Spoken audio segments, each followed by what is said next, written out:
Things were being late, and we don't have any debt in our ministry, so it's just operating expenses.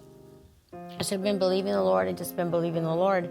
And December 22nd came up, and I spoke to our financial secretary at the office. I said, we need $12,000. I said, to show up today. I said, and it needs to be cash. And she said, well, why does it need to be cash? I said, that money needs to go into our church account in cash. I said, because if it goes in as a check, they might want to hold it. And I said, and it's Saturday, Monday's Christmas. We won't be able to do the things that we have to do by tomorrow. And she said, okay. So we prayed. I walked inside at 12:30, an hour later. I get a phone call from her, and she's screaming.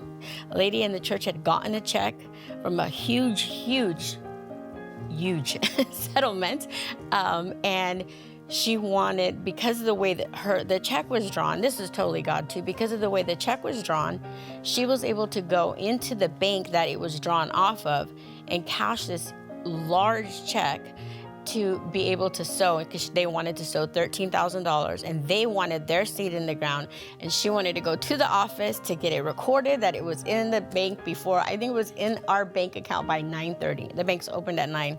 Well, what blesses me the most is that check had to come in the mail, and so that was already in the mail before. At 11:30, I'm sitting there going, okay, Lord, you know our need.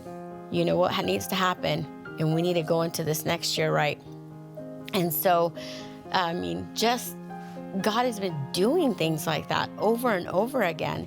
And January 2nd, my husband and I were going to go to Australia to drop our daughter off. She's doing missions work there at a church. And, you know, in the back of your head, the enemy comes.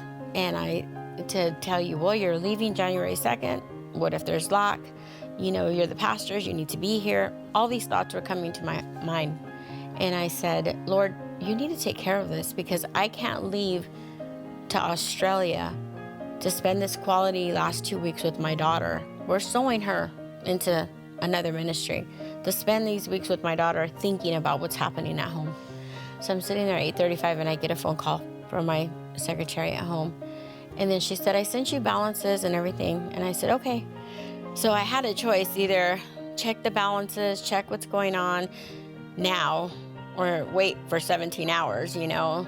And I thought, well, I might as well know now. So I look, and everything's paid. By January 2nd, everything is taken care of. Everything is paid. And God is just doing things like that over and over again.